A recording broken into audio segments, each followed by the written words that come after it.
네, 오늘 말씀 나눌 때 왜 우리는 기도하는가라는 제목을 가지고 함께 은혜를 나누도록 하겠습니다. 오늘은 주기도문 강의 8번째 시간, 맨 마지막 시간입니다. 주기도문을 이제 강의 설교를 끝내는 시간이니까 저와 여러분 집중해 주셔서 주기도문의 전체 내용을 잘 요약한 날이 되니까 오늘 은혜 많이 받으시기 바랍니다. 여러분, 오늘 서머타임 세이빙이 시작이 되죠. 그래서 저와 아내도 어저께 저녁에 집에 벽에 걸려있는 시계들을 다 끄집어내려서 그 시간을 1시간 더 앞으로 빨리 조정해 놓았습니다. 아마 예배에 참여하신 여러분들 가정에서도 어제 저녁에 그런 일들을 다 하셨을 것입니다. 시계는 무엇을 하는 것입니까? 시계가 하는 일을 많은 사람들이 착각을 하는데, 시계가 하는 일을 생각하기를 시간을 맞추는 것이다라고 생각을 해요. 그런데 정작 시간을 맞추는 것은 그 시계의 주인이 하는 일이죠. 주인은 그 시간을 맞춰놓으면 시계는 주인이 맞춰놓은 시간부터 시작해서 열심히 계속해서 달려가면 되는 것입니다. 그것이 시계의 사명인 것입니다. 멈추지 않고 계속해서 가야 되는 것이에요. 저와 여러분의 인생이 마치 시계와 같지 않습니까? 우리 인생의 주인 되시는 하나님께서 인생의 시작 지점을 맞춰 놓으셨습니다. 그리고 또 그 인생이 살아갈 마지막 시간도 이미 하나님께서 맞춰 놓으셨습니다. 우리는 그 하나님께서 맞춰 놓으신 그 시간의 시작 지점과 거기서부터 시작을 해서 열심히 맞춰놓으신 마지막 시간까지 달려가면 되는 것입니다. 그것이 우리의 인생이라고 하는 것이에요.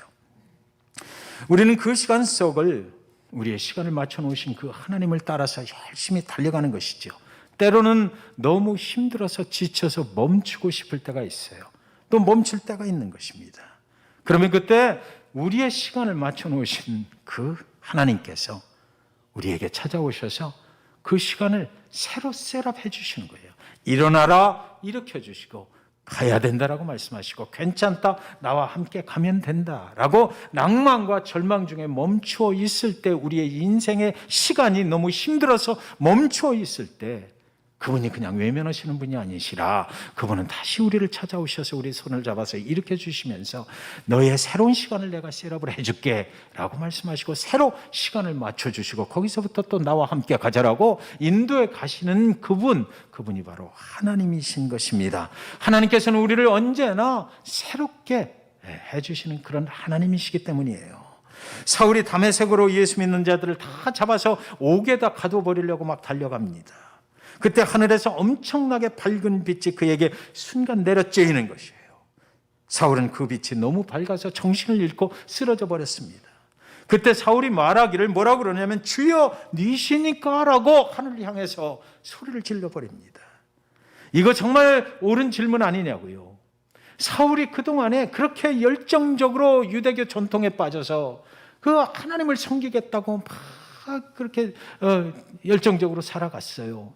그랬는데 그때 당시에 하나님이 보시니까, 주님이 보시니까 사울이 잘못된 길을 가고 있는 것입니다. 사울에게 저 시간이 맞춰진 시간이, 인생의 시간이 정말 잘못된 길로 가는 그런 시간을 따라서 가고 있는 것이에요. 그러니까 주인이 없이 살아가는 인생이 막 방황하고 있는 모습으로 주님께 비춰졌다는 것입니다.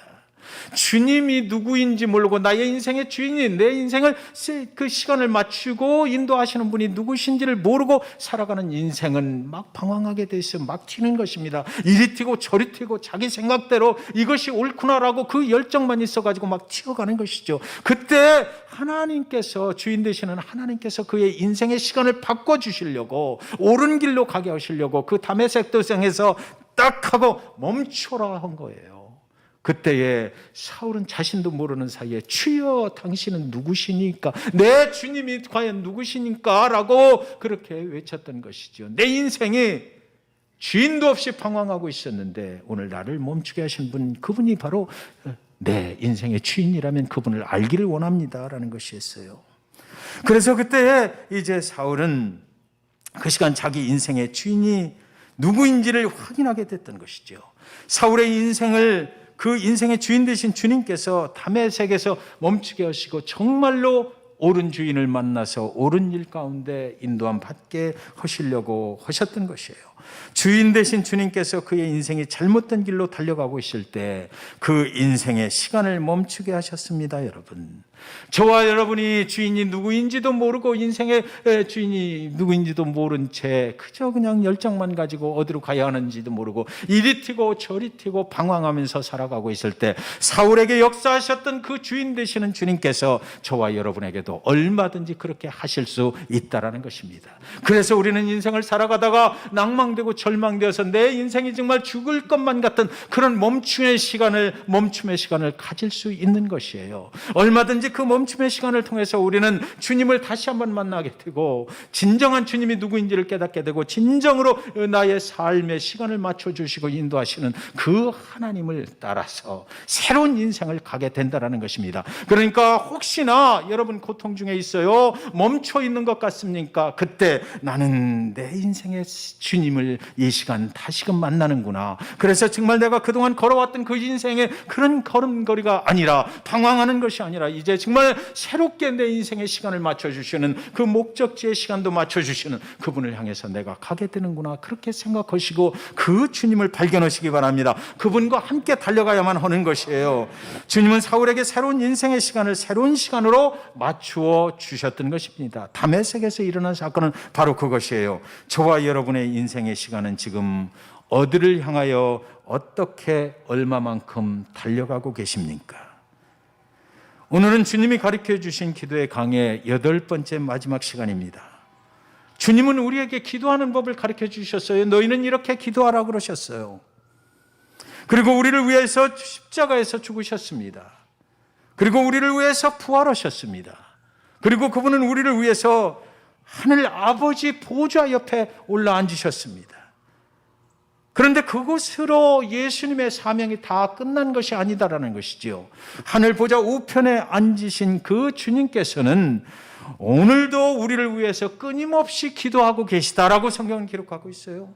시편 121편 3절 4절에 보면 여호와께서 너로 실족지 않게 하시면 너를 지키시는 자가 졸지 아니하시리로다. 이스라엘을 지키시는 자는 졸지도 아니하시고 주무시지도 아니하시리로다 그랬습니다. 하늘 보좌 우편에서 저와 여러분을 위하여 주님께서는 쉬지도 않으셔요. 졸지도 않으시며 기도하고 계시다는 것입니다. 왜요? 우리가 혹시나 인생을 살면서 실족할까 봐, 우리가 혹시나 엉뚱한 길로 갈까 봐, 우리가 낭망하는 일이 있을까 봐 우리를 지키시고 보호하시기 위해서 우리를 위해서 그분은 주무시지도 아니하시고 졸지도 아니하시고 계속해서 기도하고 계시다라는 것입니다. 여러분 잘 생각해 보세요. 왜 주님께서 주무시지도 않고 졸지도 않고 계속 기도하시는 것일까요?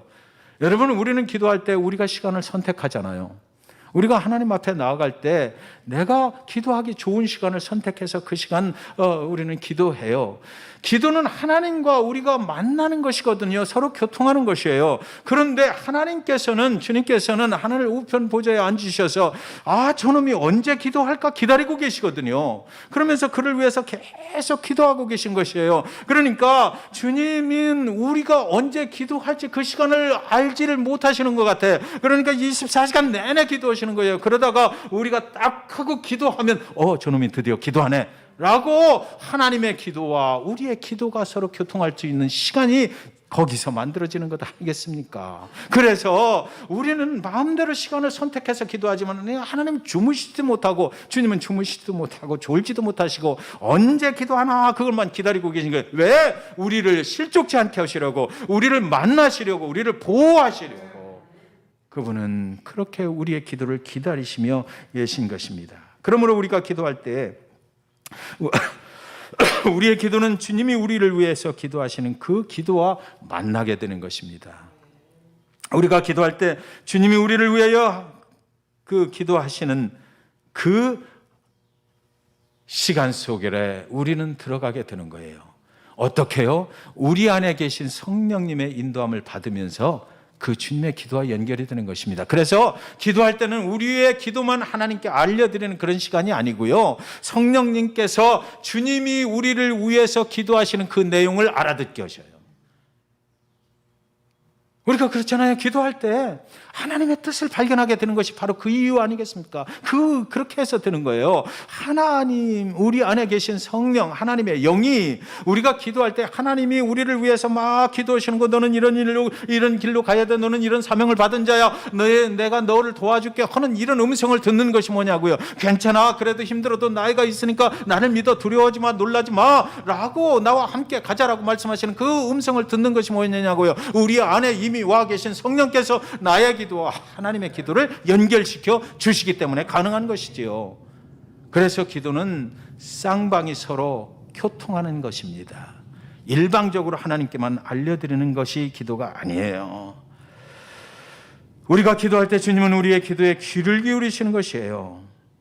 우리는 그래서 고통 중에도 얼마든지 기도할 수 있는 것입니다. 절망 중에도 얼마든지 기도할 수 있는 것이에요. 왜냐하면 하나님께서 우리의 기도를 들으시고 고통과 절망과 낭망 중에 멈추어진 인생의 시간을 새로 셋업을 해주시려고 딱 기다리고 있기 때문인 것이지요. 다시 달릴 수 있는 시간을 하나님이 만들어 주시는 것이에요.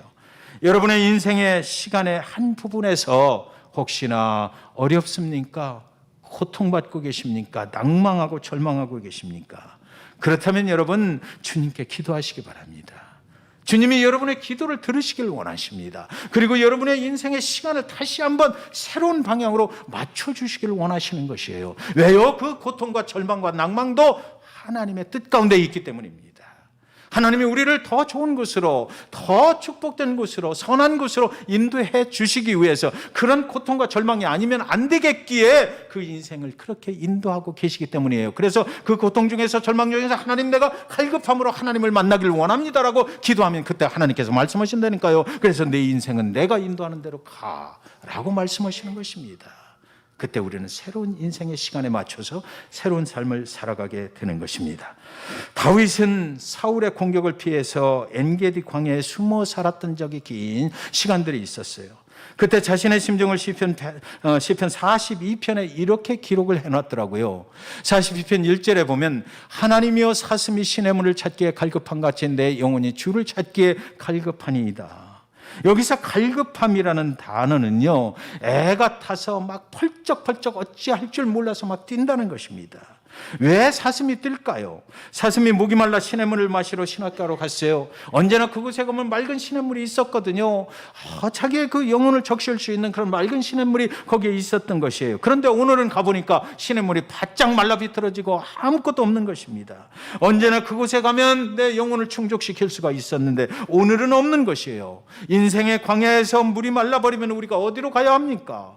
인생을 살다가 목이 말릴 때 우리가 어디로 가야 되겠느냐고요. 사슴이 막 펄쩍펄쩍 뛰는 것입니다. 내가 어디로 가야 이 물을 마실 수가 있나? 영혼이 메말라 버렸어요. 은혜를 잃어버리는 적이 있는 것입니다.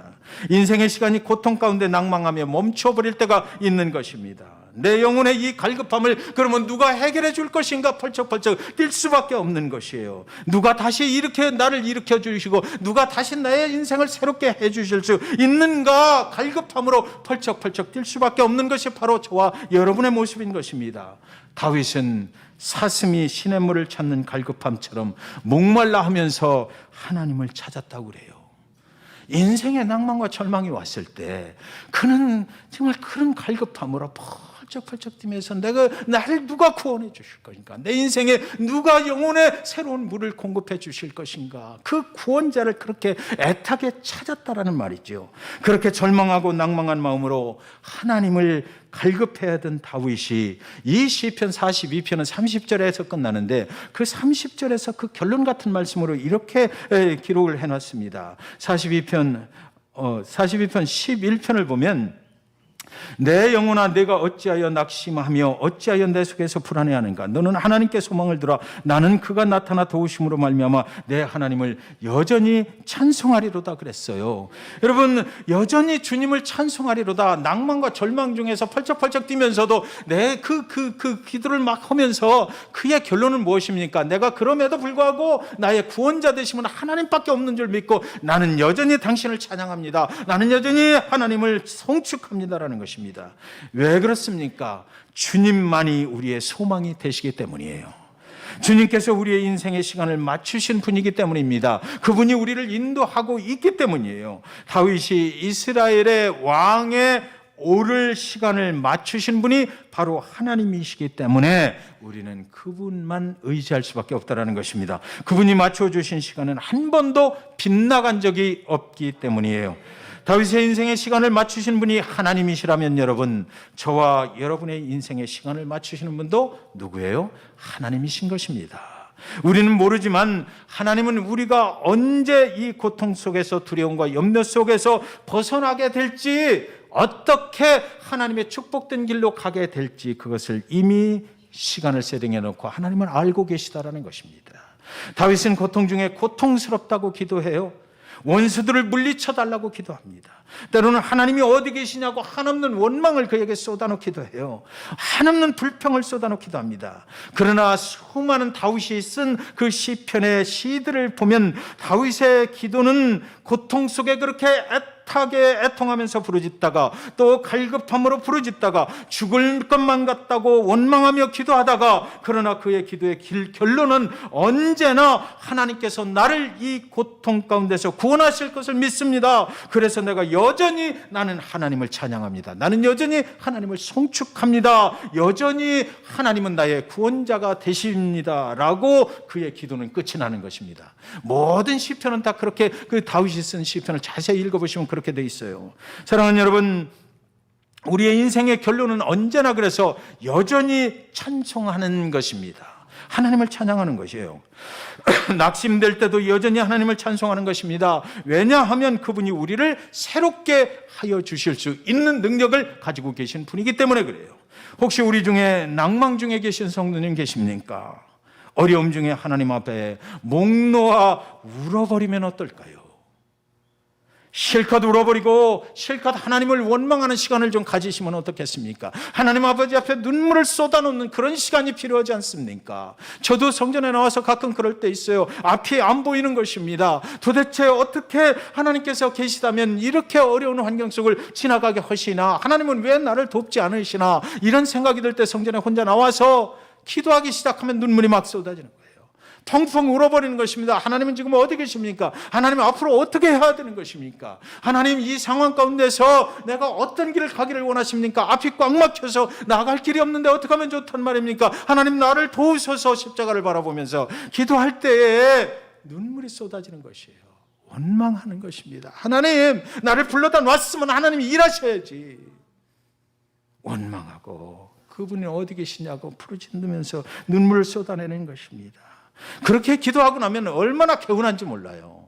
내 영혼이 그때 새로움을 경험하게 되더라고요. 그러면서 그때 그 기도가 눈물로 그렇게 원망하며 불평하면서 하나님 어디 계십니까? 그거로 끝나지 않잖아요. 그렇게 막 매달려서 갈급함으로 펄펄 뛰면서 기도하다 보면 어느 순간인가 나의 기도가 변하는 것이죠. 하나님 감사합니다. 지금까지 인도하신 거 감사합니다. 잊고 살았는데 하나님을 여전히 찬송합니다. 여전히 하나님은 나의 구원자가 되실 줄 믿습니다. 여전히 나를 새롭게 하실 줄 믿습니다. 이 어렵고 힘든 상황 속에서도 여전히 하나님은 우리의 구원자가 되심을 내가 믿게 되었습니다라고, 그래서 나는 여전히 영원까지 하나님을 찬양할 것입니다라고 그렇게 기도하게 되거든요. 그분이 우리를 새롭게 하여 주시기 때문이에요. 나는 구원의 하나님을 찬송합니다라고 그렇게 우리는 맨 마지막에 결론적으로 기도하게 되는 것입니다. 그분이 나의 인생의 시간을 맞춰주시는 분이시기 때문에 그렇죠. 주님은 우리의 시간을 절망과 낭망의 시간에서 왜요? 소망의 시간으로 바꿔주시는 하나님이시기 때문에 그런 것입니다. 주기도문은 우리의 인생의 결론과 같습니다. 주차장에서 아멘 하는 것 같은데요. 할렐루야. 우리가 절망 중에도 낭망 중에도 기도할 때에 주님이여 나를 구원해 주소서. 주님이여 당신은 왜 나를 외면하십니까? 주여 지금 나는 이렇게 고난을 받고 있는데 하나님은 어디에 계십니까? 라고 기도하지만, 그러나 그렇게 기도해야 될 필요가 있는 것은, 그러나 우리의 기도의 결론은 여전히 하나님의 나라와 권세와 영광이 영원히 하나님께 있는 것을 믿습니다로 결론 짓게 되는 것입니다. 무슨 말이냐고요? 우리가 그리스도를 믿고 살지만 고통을 만날 수 있어요. 우리의 일용할 양식을 구해야만 할 때가 있는 것입니다. 배가 고플 때가 있는 것이에요. 양식이 없어서 고통당할 때가 분명히 있게 되는 것입니다. 그래서 우리는 우리의 소원을 가지고 하나님께 기도하는 것이에요. 죄를 지었을 때 용서를 빌어야만 할 때가 있잖아요. 그래서 우리는 기도하는 것입니다. 사단의 시험에 노출되었거나 빠졌을 때에 보호해달라고, 구원해달라고 기도할 수밖에 없는 것이에요. 그러나 우리의 인생의 결론은, 우리의 기도의 결론은 그 고통으로 끝나는 것이 아닙니다. 우리를 그런 고통과 낭만 에서 구원해 주실 하나님을 여전히 찬송할 수밖에 없다라는 것이 결론인 것이에요. 왜? 그분이 구원자가 되시고 그분이 새로운 길을 열어주실 분이기 때문에. 그것이 바로 오늘 주 기도문의 마지막 구절, 하나님의 나라와 권세와 영광이 아버지께 영원히 있사옵나이다라는 기도인 것이지요.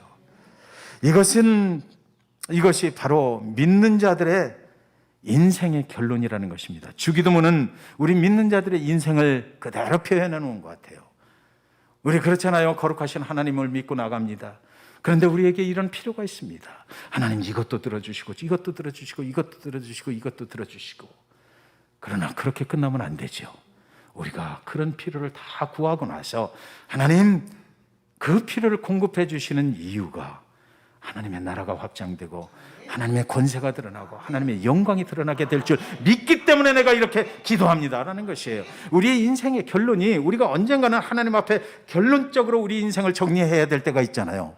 그러면 이 땅에 살아가는 동안 우리가 하나님 앞에 많은 것들을 구하면서 또 공급받으면서 살아가요. 그리고 하나님 그 인생의 결론을 낼 때는, 하나님 앞에 낼 때는 뭐예요? 나는 평생을 살아오면서 하나님의 나라가 확장되기를 원하면서 살았습니다. 하나님의 권세가 통치하는 나라가 임하게 될 줄 알고 살았습니다. 하나님의 그 영원한 세계가 영원히 승리로 나에게 임하게 될 것을 알고 살았습니다라는, 그것으로 우리의 인생이 결론이 나야 되는 것이에요. 그래서 주기도문의 끝에 대개 나라와 권세와 영광이 아버지께 영원히 있사옵나이다. 아멘. 이렇게 끝난 것입니다. 그런데 이 규절은 유독 마태복음에만 나와요. 누가복음에도 주기도문이 있는데 거기에는 없습니다. 그리고 또 한 가지 특이한 점은 이 마태복음에 괄호로 쳐져 있는 것입니다. 왜 그럴까요? 왜 괄호 안에다가 이 말씀을 넣어놨을까요? 이 기준은 원래 주님이 가르쳐 주신 기도에는 없었어요. 주님이 제자들에게 가르쳐 줄 때는 이 기준은 빠져 있었던 것이라고 그래요. 그런데 주님이 가르쳐 주신 기도를 가르쳐 주신 대로 하였던 초대교회 성도들은 주 기도문을 주님이 가르쳐 주신 대로 다 하고 나서 이 기준을 자기들이 첨가를 해서 기도를 마무리했던 것입니다. 왜 그러냐고요? 구약의 이스라엘 백성들이 기도했던 것처럼 하나님을 송축하는 기도문을 맨 마지막에 넣었던 것입니다.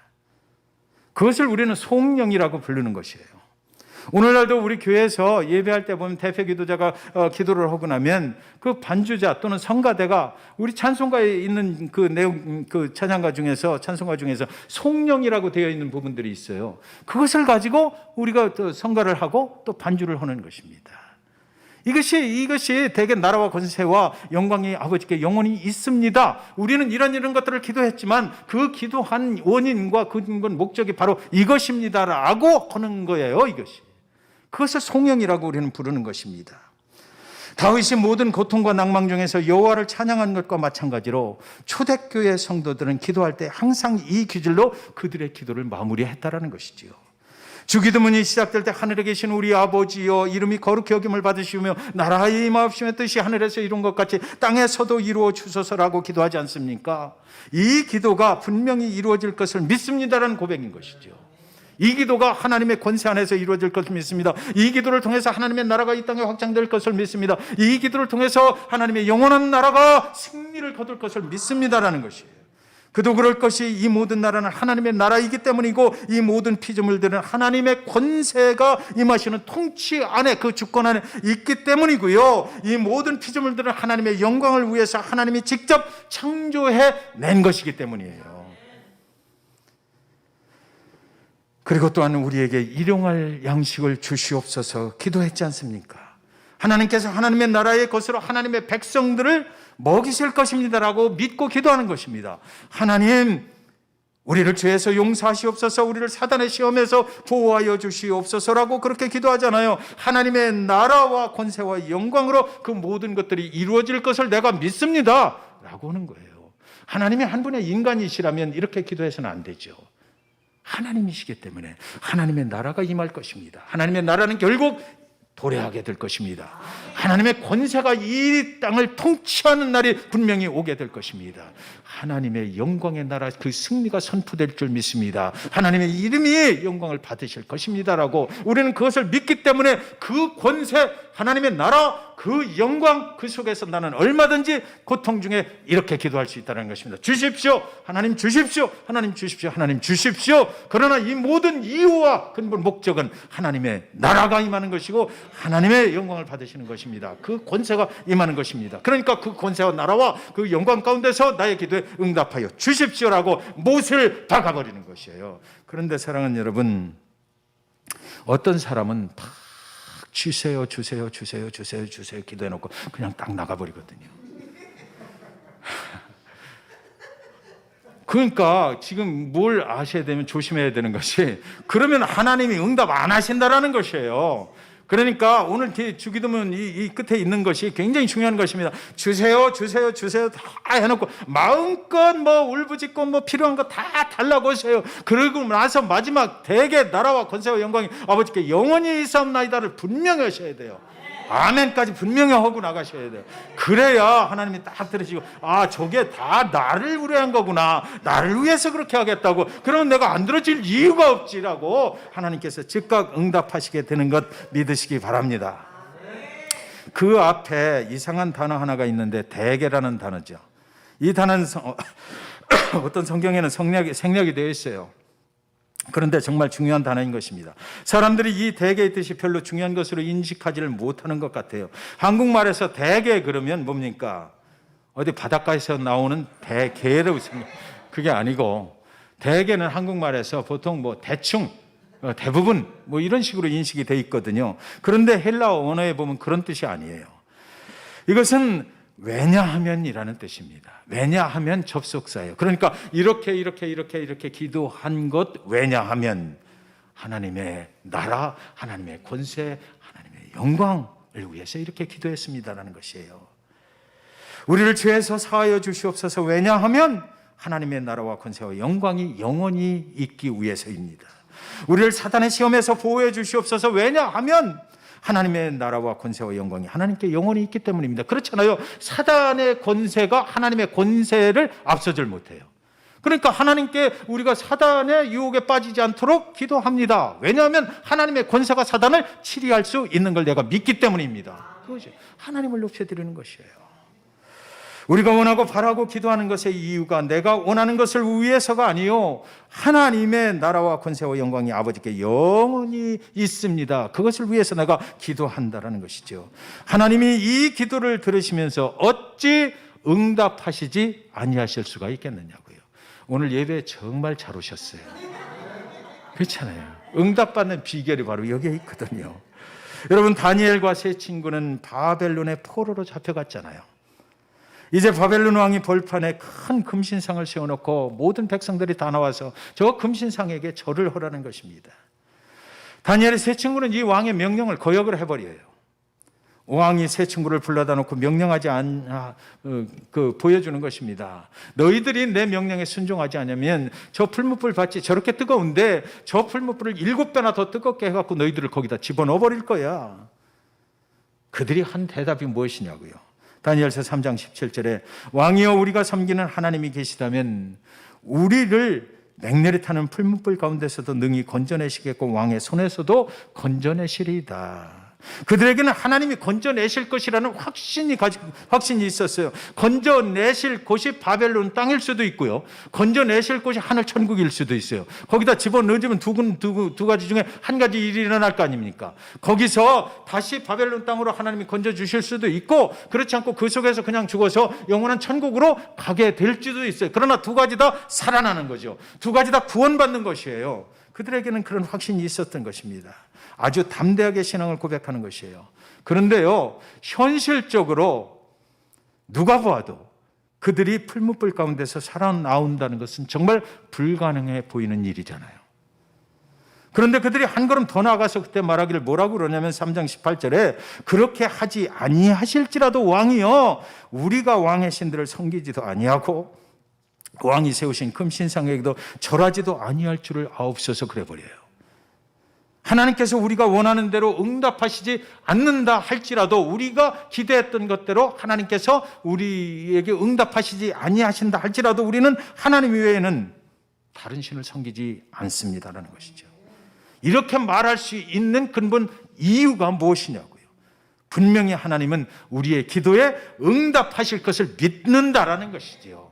절대로 우리가 죽어나가는 일은 없을 것이다. 절대로 내 뜻대로 되는 일은 없을 것이다. 절대로 우리가 신앙을 지킬 때에 하나님 그분이 우리의 구원자가 되시는 거 분명하다. 어떤 방법으로든지 하나님은 기적같이 우리를 구원해 내실 것이다. 인간 바벨론 왕 느부갓네살 왕아, 네가 아무리 그래봐야 하나님보다 앞설 수 없다. 우리는 하나님을 믿는다는 것이에요.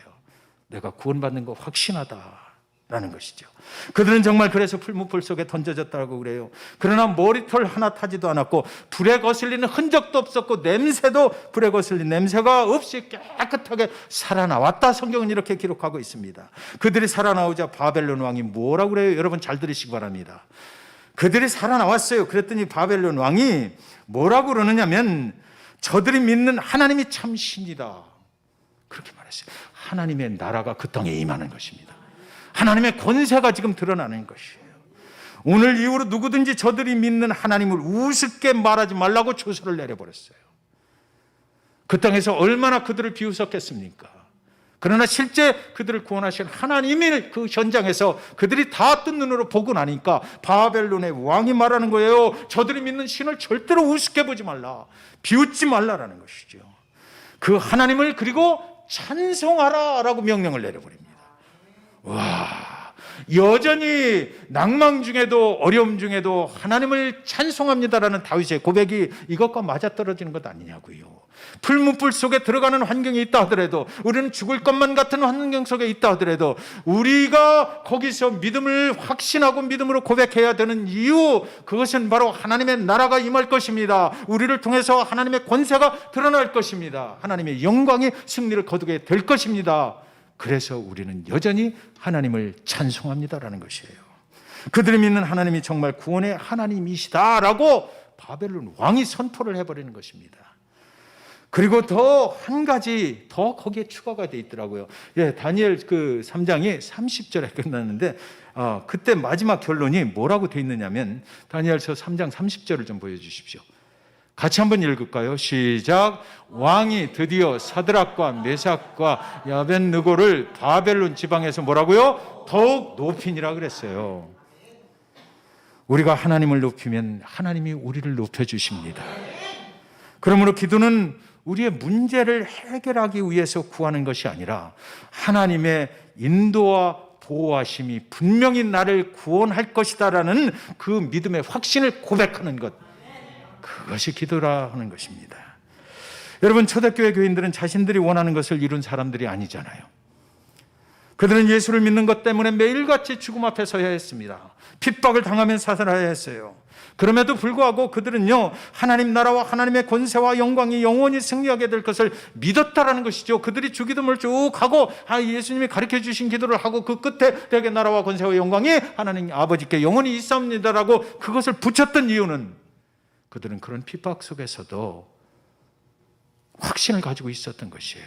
하나님의 나라가 분명히 임하게 될 것이다. 우리는 이렇게 핍박당하지만 핍박당하는 우리의 믿음을 보시고 하나님의 나라는 분명히 도래하게 될 것이다. 하나님의 권세가 이 땅을 통치하게 되는 날이 분명히 올 것이다. 하나님의 그 아버지의 영광이 끝까지 승리하게 될 것이다. 언젠가는, 지금은 우리는 어렵고 힘들지라도, 그러나 우리의 믿음을 보시는 그 하나님께서는 결코 우리를 외면하시지 않고 그 나라를 이루시고 그 권세로 이 땅을 통치하시고 아버지의 영광이 드러나는 날이 분명히 올 것이다라고 그들은 그렇게 믿음으로 고백을 하면서 기도를 했던 것이죠. 그러니까 무슨 얘기입니까? 우리가 어렵고 힘들 때에 이 기도를 꼭 하시기 바라요. 대개 나라와 권세와 영광이 아버지께 영원히 있습니다. 하나님의 나라가 나의 삶 속에 임할 것입니다. 하나님의 권세가 나의 삶을 통치하시게 될 것입니다. 하나님의 아버지의 영광이 승리를 거두게 될 것입니다라고 이렇게 기도할 때 우리는 견딜 수 있는 힘을 하나님으로부터 받게 된다는 것입니다. 절망하지 않을 이유가 바로 여기서 오는 것이에요.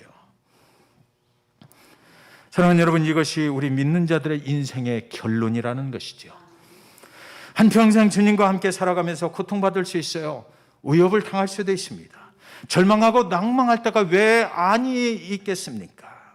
그러나 그런 중에도 우리가 믿는 것이 무엇이에요? 하나님의 나라가 도래한다는 것입니다. 하나님의 권세가 통치하는 나라가 온다는 것입니다. 하나님의 영광의 나라가 도래한다는 것입니다. 그래서 우리는 그 하나님의 나라에서 영원히 하나님과 함께 승리의 깃발을 흔들면서 살게 될 것이다라는 것이죠. 이것이 한평생을 하나님과 함께 살아가는 믿는 자들의 인생의 결론이 되어야 한다라고 주기도문은 우리에게 가르쳐주고 계신 것이에요. 한국에 김수현 집사라는 분이 계셨는데 위암 말기 판정을 받고 3개월밖에 더 살 수 없다라는 그런 소리를 의사한테 들은 것입니다. 그런데 어느 날 병실에서 기독교 방송을 통해서 한 목사님이 설교하시는 그 설교로 말씀을 듣게 되었어요. 그 목사님의 교회에서 필리핀에 있는 파나이라는 섬에 교회 개척을 하는데 그 선교 사역을 우리가 하니까 그거에 선교 성도들이 좀 동참을 해주기를 원한다고 그 권면의 말씀을 하시는 것입니다.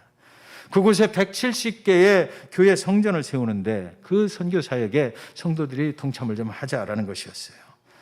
교회 하나를 세우는데 300만 원이 들어간다. 그렇게 말씀을 하시는 것입니다. 그 설교를 듣고 김수현 집사가 옆에 있는 어머니에게 물었습니다. 어머니, 내 통장에 지금 남은 돈이 얼마예요? 그러니까 어머니가 그 통장에 한 240만 원인가 남아있는 것 같아. 이렇게 말씀하십니다. 그러니까 그 김수현 집사가 어머니에게 말하기를, 엄마, 나 어차피 살기 틀렸잖아. 나 이제 3개월이면 죽을 거 아니야. 그러니까 나 오늘 퇴원 수속 밟아줘. 나 집으로 갈 거야. 그리고 엄마, 오늘 목사님 설교를 들으니까 이 땅에서 내가 사는 날이 얼마 안 남았다는 건데 이제 그러면 내가 하나님 앞에 가서 하나님께 이 땅에서 살아온 삶을 내가 보고를 해야 될 거 아니야. 그러면 내가 지금까지는 이렇게 살았는데 뭐 내가 보고할 게 있겠어. 맨날 아파서 살다가 그냥 죽었다라고 내가 그렇게밖에 보고할 수 없잖아. 나도 하나님 앞에 보고할 내용을 좀 만들어야 되겠어. 그러니까 내가 집으로 가게 하고 그리고 나서 오늘 목사님이 설교한 거기에 내가 300만 원을 좀 드렸으면 좋겠어. 그래서 선교 헌금으로 거기 파나이 그 섬에 보니까 말씀을 들어보니까 거기는 사람들이 성전이 없어서 나무 밑에 모여서 예배를 드린다고 그러니까 그거를 내가 하나 성전을 하나님 앞에 봉헌을 하고 하나님 앞에 가고 싶어. 그리고 거기서 퇴원을 했던 것이에요. 그 목사님에게 그 300만 원을 헌금을 전달하면서 이렇게 말했다고 합니다. 목사님, 더 살 욕심 없습니다. 그 교회 다 지을 때까지만 살아있게 해주세요. 그렇게 기도해 주세요.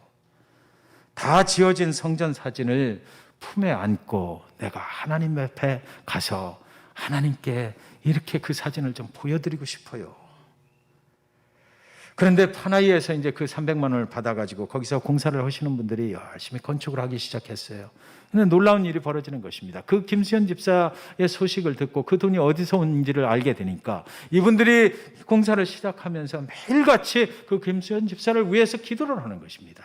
하나님, 이 성전이 그로 인해서 지어지는 것입니다. 하나님의 성전이 예배 처소가 그로 인해서 지어지는 것인가 하나님, 그를 암덩어리를 치료해 주세요.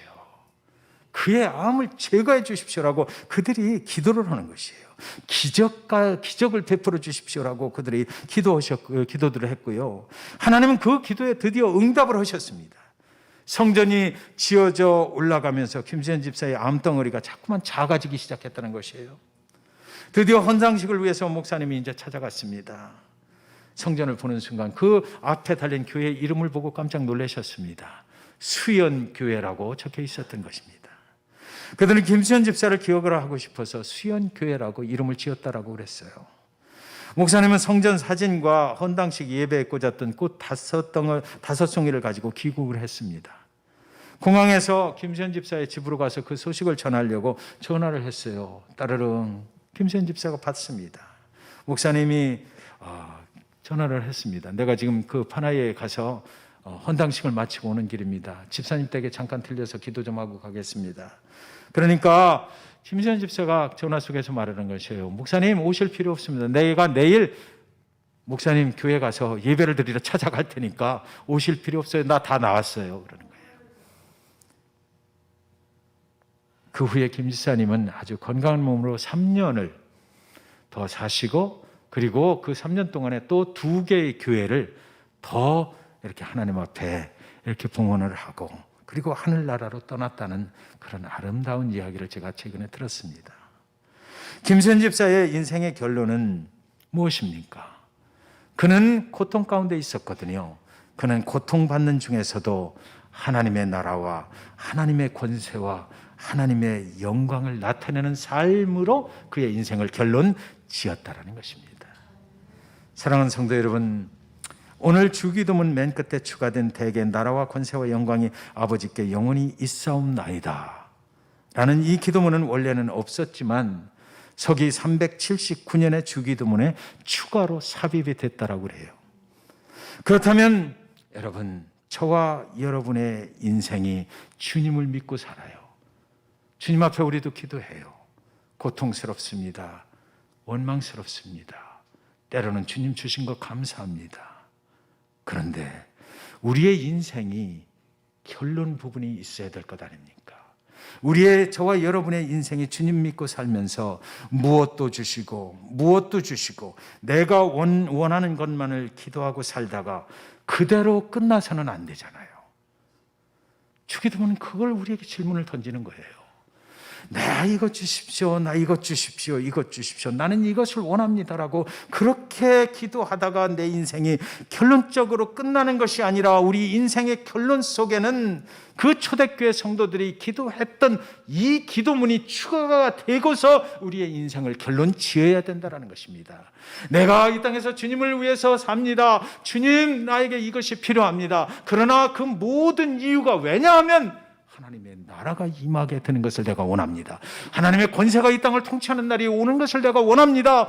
아버지의 영광이 승리하게 되는 것을 내가 원해서 그렇게 살았습니다. 내 인생의 결론은 바로 하나님의 나라와 권세와 영광이 임하는 것, 그것 때문에 살았습니다. 피어리어드.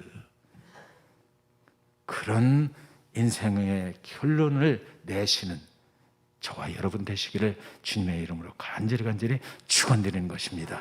기도하겠습니다.